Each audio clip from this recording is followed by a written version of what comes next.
Hey guys, it's Wilson here. As some of you guys may or may not know, I recently made 9 videos, all reaction videos for The Haunting of Bly Manor. And hopefully you guys were able to check out my reaction videos if you're into reaction videos in general. So ever since I finished doing that, I am now considering to watch a new show. So within my final reaction video to episode 9 of The Haunting of Bly Manor, I basically made a comment and asked what show I should react to next. And the show that came up was Dark.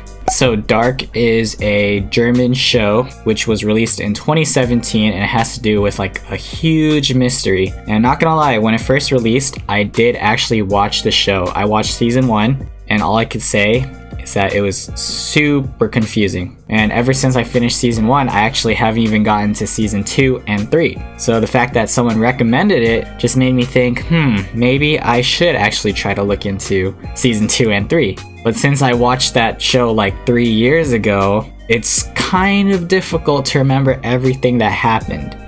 So what I'm gonna do in this video is I'm gonna check out some videos that are on YouTube posted by other creators to see if they could summarize everything that happened in season 1. Bear with me, I'll eventually get to season 2 and 3, but hopefully I could just get a recap of what happened in season 1. I know I could rewatch season 1 as a whole, but to be honest, I don't really want to do that. I just don't. Let's get to it and see what I can learn. Dark Season 1 explained in chronological order. I think that would be super useful, so I'm gonna look into this video. In this video, I'm gonna be explaining what the first season was really about, because I can understand that the series itself can be really confusing. And no kidding. I'm doing this by super confusing. order. So you need to understand that there are certain events that even though they're 33 years apart, they're happening at the same time. Okay, so we got 1953, 1986, and 2019, 33 years apart. To be honest, I forgot about that. I knew there was generations of like characters and it went back and forth a lot. So it's good to know it's every 33 years. First of all, we need to know who are the 4 main families: the Dopplers, the Nielsen, the Conwalds, and the Tiedemans. Our story begins... Jesus, I don't even know what he said. Like, I'm not very familiar with like German family names, but at least I know there's 4 families. I'm gonna try my best to understand this, guys. Daniel and Egon are actually investigating the appearance of 2 corpses of kids in the power plant, which we know that are Eric and Yasin from the year 2019. Oh man, this is gonna be tough. I do remember that though. Kids from 2019 appeared in 1953 on the construction site even before the power plant was built, and they were found dead. So we know that one family owns the power plant. I just have to recognize and remember all the faces, because if I move on to season 2 and 3, I'm gonna be confused as shit. Ulrich Nielsen from the year 2019, who is actually looking for his son that disappeared, but that has no idea how did he get there. There, Ulrich gets to know Jana, who is actually Ulrich's mother. I remember Ulrich has a son that disappeared who basically time traveled. He ended up going back in time and he found his mother as a child. I remember that. The one that is actually guilty of everything that's gonna happen in the future is Helge. He finds Helge and he tries to kill Helge by smashing his head with a rock. Okay, yeah, I remember freaking out for a bit when I saw Ulrich target a kid, thinking that the kid started this whole mess, known as Helge. In the Clockworker's workshop, we actually get to see an older version of Claudia Tiedemann, and we can actually assume that she actually comes from the year 2052. So we got a time traveler from 2052, another 33-year interval. I don't remember who Claudia is, to be exact. Oh boy, I definitely gotta look at a family tree after this. A black hole shows up in the bunker where Helge is locked up, and Helge travels 33 years into the future. Okay, so I guess near the end, Helge as a kid also time traveled to 1986. My head is spinning. I'm trying to remember all these characters. When Mikkel from the year 2019 appears, the same son that Ulrich from 2019 was actually looking for. I remember Ulrich had a brother that also disappeared, and then 33 years later, his son Mikkel disappeared. So Mikkel went back 33 years to 1986, even met his father who was like a douche to him. And I remember he grew up and had his own family. So that is super trippy.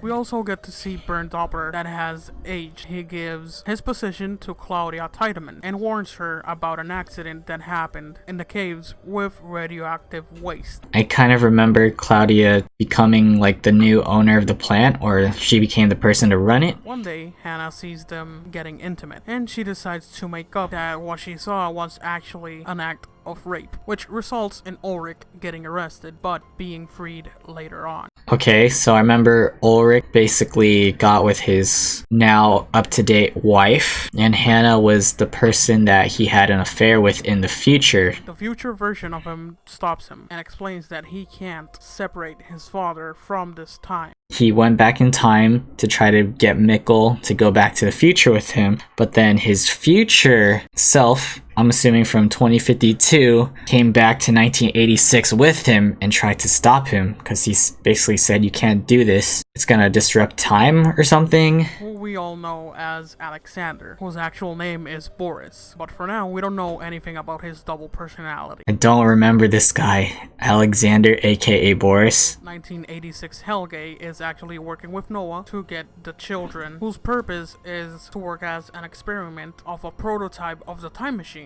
Alright, so it's clear to me that Noah is the main antagonist and all, but I don't exactly know what his agenda is. But he got Helge looped into this. Does it look like Noah doesn't age or something? This freaking time traveler shit. In order to attempt everything that's gonna happen in the future, 2019 Helge crashes with 1986 Helge, and 2019 Helge ends up dead. Helge tried to right his wrongs by stopping his younger self. So he crashed into his younger self, but ended up passing away. Now, with the final time period, which is 2019, some characters grew old. Oh my gosh, this is so helpful.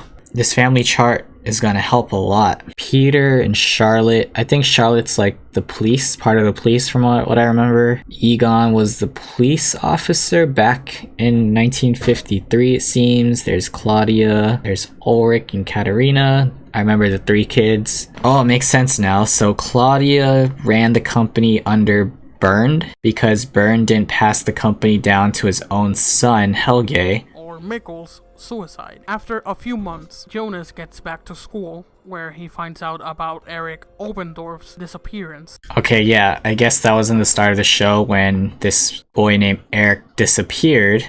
Probably like the first disappearance. It was clear to me that Mikkel committed suicide as an adult, and that Bartos and Jonas are like best friends. His best friend ends up with his crush, but I guess it's okay since technically Martha is Jonas's aunt. Okay, Mikkel's sister's Martha. Jonas had a crush on her, but didn't know that that was his aunt because he wouldn't know that Mikkel was his father. So it's okay that Bartos and Martha were like together. Hannah and Ulrich are together and they're having an affair. So basically, Hannah is having an affair with her husband's dad. That is so weird, thinking it that way. And Elizabeth, who is deaf, actually has an interaction with Noah. And instead of Noah taking her, he gives Elizabeth a stopwatch that used to belong to Charlotte to give it to her. Also, Noah keeps searching for allies, and he gets in contact with Bartos. That is a huge reminder. I don't know what Noah is doing. I totally forgot that the girl was deaf and that Bartos got involved with him. So I guess he never really had a huge purpose in the first season, so we'll see what happens to his character in season 2. 2019 Jonas ends up in a completely different time period that actually indicates that is 2052. Okay, yeah, this was a huge shocker at the end when Jonas ended up going to 2052, because now we got a 4th timeline to consider, and things are getting pretty wild in this show. This is gonna be fun. Wow, it was actually a lot. I hope that you actually understood now. I don't know what's going on with Noah's body, what all those markings or tattoos are on his back, but yeah, this was hell of an explanation. Alright, I finished watching this video, Dark Season 1 explained in chronological order. Gotta give a special shout out to the channel all around. Really appreciate watching this video because it really brought back a lot of memories. It was a great recap, honestly, especially because it was in order. It really helped me remember the different families and basically told me what happened in season 1, so I'm grateful for that. I think I'm more mentally prepared to watch season 2 now, and I'll be able to make reaction videos for season 2 eventually in the future. I appreciate you all. Thank you guys for liking my videos and subscribing. Please let me know if I missed anything important from season 1. You could give me spoilers. Just comment down below what I should know before getting into season 2. So with that being said, hopefully you guys have a great day. Stay tuned for more future content. Have a good one.